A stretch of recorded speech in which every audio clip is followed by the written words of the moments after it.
Actually ma'am first of all ఒక disclaimer మాత్రం చెప్పాలనుకుంటున్నాను. నా ఏజ్, నా ఎక్స్పీరియన్స్ మహేష్ బాబు గురించి రివ్యూ చెప్పేంత పెద్దవాడిని అయితే నేను కాదు. But being a Mahesh Babu fan, ఎందుకంటే మా నాన్నగారు సూపర్ స్టార్ కృష్ణ గారి ఫ్యాన్, ఇంకా కృష్ణంరాజు గారి fan. First of all super star Krishna గారు, రెబల్ స్టార్ కృష్ణంరాజు గారు, మీ అబ్బాయిలు సంక్రాంతికి బ్లాక్ బస్టర్ కొట్టారండి. ఇంకోటి, when coming towards a cinema, Mahesh Babu sir is known as directors actor. But ఈ మూవీ నుంచి Mahesh Babu sir will be known as audience actor. ఎందుకంటే మహేష్ బాబు గారు చేసినంత డ్యాన్స్ ఇట్స్ అన్బిలీవబుల్. శ్రీలీల కాదు, ఏ లీల ఉన్నా మహేష్ బాబు పక్కన అసలు పనికిరాదండి. ఎందుకంటే ఇట్స్ ఎలా అంటే ఒక చిన్న చిన్న లాజికల్ కండిషన్. ఎలా అంటే మహేష్ బాబు గారి ఏజ్ 45 years, రామ్ చరణ్ గారి ఏజ్ కానీ, తారక్ గారి ఏజ్ కానీ, అల్లు అర్జున్ గారి ఏజ్ కానీ, వీళ్ళు 33, 35 ఈ బెడ్లో ఉంటారు. మీకన్నా ఒక 10 years పెద్ద ఆయన మీ అంతా డ్యాన్స్ చేస్తున్నారంటే it's not a small thing. ఎందుకంటే చాలా బాగా, ఇప్పుడు ఎలా అంటే చాలా సింపుల్ అండి. మీరు ఒక 30 years యాక్టర్ వచ్చేసి 45 years యాక్టర్ ఆ రేంజ్లో డ్యాన్స్ చేస్తున్నారంటే ఇట్స్ అన్బిలీవబుల్. ఇంకోటి శ్రీలీలలో షీఈ్ హార్డ్లీ 22 years, 23 years ఉంది. వేరాజ్ Mahesh Babu sir it's 45 years. మీరు ఆ ఏజ్లో అంత బాగా డాన్స్ చేశారంటే ఇట్స్ అన్బిలీవబుల్. కానీ త్రివిక్రమ్ శ్రీనివాస్ గారు నాకైతే ఎలా అనిపిస్తుంది అంటే, మీరు నిజంగా ఇది మీ మూవీనా, లేదంటే మీ అసిస్టెంట్ డైరెక్టర్ సార్ ఈ డైలాగ్ బాగుంది సార్, ఇది చేసేద్దాం అంటే చేసేద్దాం రా అన్నట్టు మీరు నిజంగా అలా చేశారా అన్నట్టు నాకైతే అర్థం కావట్లేదు. ఎందుకంటే త్రివిక్రమ్ శ్రీనివాస్ గారు, మీ మూవీస్ ఎలా ఉంటాయంటే ఒక ఎండాకాలంలో చల్లటి కూల్ వాటర్ తాగినట్టు ఉంటుంది. కానీ ఈ మూవీ అయితే మీ మూవీ కాదండి. ఎందుకంటే మీరు మళ్ళీ థ్యాంక్ గాడ్ ఈ మూవీకి సాంగ్స్, ఇంకా మహేష్ బాబు గారి యాక్షన్ ఈ మూవీ గట్టెక్కించాలి. లేదంటే అజ్ఞాతవాసి అయిపోయేది. ఇది అజ్ఞాతవాసి అయిపోయేది. కానీ మహేష్ బాబు గారు, మీరు ఏం మాత్రం భయపడకండి. మీ ఫ్యాన్స్ మీకు ఇది చెప్పడం కరెక్టో కాదో నాకు తెలియదు, మీకు సొంత స్టూడియోస్ ఉన్నాయో లేదో తెలీదు. ఎందుకంటే వేరేస్ మెగా ఫ్యాన్స్కి, మెగా ఫ్యామిలీకి వాళ్ళకి సొంత స్టూడియోస్ ఉన్నాయి, సొంత బ్యానర్స్ ఉన్నారు. వాళ్ళ ఫ్యామిలీలోనే ఒక 10 members యాక్టర్స్ ఉన్నారు. కానీ మహేష్ బాబు గారు, మీరు ఒక్కరున్నా, మీ వెనకాల ఎవరు లేకున్నా, మీకు మాత్రం మీ ఆడియన్స్ ఉన్నారు సార్. మీకు మీ ఆడియన్స్ ఉన్నారు. ఇంకోటి, గుంటూరు కారం అంటే మీరు ఎంతసేపటికి ఒక చిన్న షెడ్ చూపించి ఒక 10 మిర్చి బస్తాలు చూపించి అదే గుంటూరు అంటే గుంటూరు వాళ్ళు కూడా నవ్వి సస్తారండి.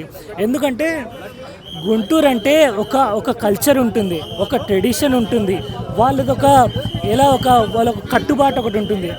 ఆంధ్ర అంటే Sankranti Telangana festival as well as Andhra festival. ఇది both the people in the both states celebrate the same festival, all India. ఇంకోటి, చాలా ప్లేసెస్లో గుడిపౌడ అని, చాలా మహారాష్ట్రలో, కర్ణాటకలో పొంగల్లో అని చేస్తారు. కానీ మీరు ఎంతసేపటి మీరు ఏం చేస్తున్నారంటే ఒక మార్క్ అనేది చూపించలేదండి. మహేష్ బాబు గారు మీకు 100కి 200 మార్క్స్. త్రివిక్రమ్ శ్రీనివాస్ గారు, I'm sorry to use this word, ఇది మాత్రం మీ మూవీ కాదు. ఎందుకంటే మీరు ఎంతసేపటికి మీరు మీ రైటింగ్ అనేది కొంచెం ల్యాగ్ వచ్చిందండి. కానీ థ్యాంక్ గాడ్ తమన్ గారు మీరు గట్టెక్కిచ్చారు. ఇంకా మీరు బాగా చేయాల్సింది. But on the whole, if you are a fan of Mahesh Babu and if you are a fan of mass, ఈరోజు మార్నింగ్ సుదర్శన్ థియేటర్కి మహేష్ బాబు గారు వస్తున్నారంట. మీరు ఇది ఏ సెంటర్ సినిమా అయితే కాదు, this is a B centre cinema. Audience మీరు కాలర్ ఎగిరిసి చెప్పండి, మహేష్ బాబు గారు మీ నాన్నగారు సూపర్ స్టార్ కృష్ణ గారు. ఎందుకంటే దేవుళ్ళు రాముడు కానీ, కృష్ణుడు కానీ, శివుడు కానీ మీ ప్రజలందరూ ఒకటే. కానీ సంక్రాంతి అంటే పెద్దల పండగ అండి. మీ డాడీ సూపర్ స్టార్ కృష్ణ గారు, రెబల్ స్టార్ కృష్ణంరాజు గారు పైనుంచి వాళ్ళ ఆత్మలైతే చాలా హ్యాపీ ఫీల్ అవుతాయి. ఎందుకంటే వాళ్ళు మాత్రం ప్రభాస్ గారు హిట్ కొట్టారు, మహేష్ బాబు గారు బ్లాక్ బస్టర్ కొట్టారు. దిస్ ఇస్ మొత్తానికి మూవీ అయితే సూపర్ ఉందంట. ఒకటే అండి, మీరు ఏం ఎక్స్పెక్ట్ చేయకండి. మహేష్ బాబు గారి డ్యాన్స్, మహేష్ బాబు గారి సాంగ్స్, ఒక కామెడీ అంటే మరి it's not a healthy comedy అనొచ్చు, but on a whole it's a good comedy. మీరు ఒక ఎంజాయ్ చేయాలనుకుంటే మూవీకి రండి, చూడండి. వేరే వాళ్ళ మాటలు నమ్మకండి. ఎందుకంటే కొంతమంది ఉట్టిన review for the sake of giving review, బాగాలేదు అట్లా చేయొద్దు.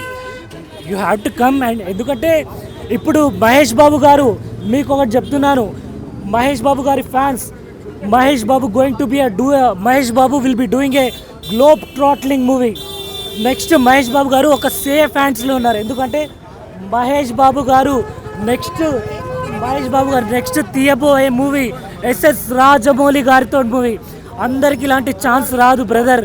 ఎందుకంటే మహేష్ బాబు గారు, మీరు ఒక నెక్స్ట్ 3-4 ఇయర్స్ దాకా మహేష్ బాబు గారి ఫ్యాన్స్, నెక్స్ట్ 3-4 ఇయర్స్ దాకా మీకు మహేష్ బాబు గారు సంక్రాంతి రోజు మీరు కనబడరు. నెక్స్ట్ 2028 ఆర్ 2030 వరకు సినిమా మీకు రిలీజ్ అవుతుంది. మీరు ఈ సినిమా డిసప్పాయింట్ అయినా మీరు ఏం ఫీల్ కాకండి. నెక్స్ట్ మన బాబు ఎస్ఎస్ రాజమౌళి గారితో పాన్ ఇండియా కాదు పాన్ వరల్డ్ మూవీ ఇస్తున్నాడు. Thank you so much.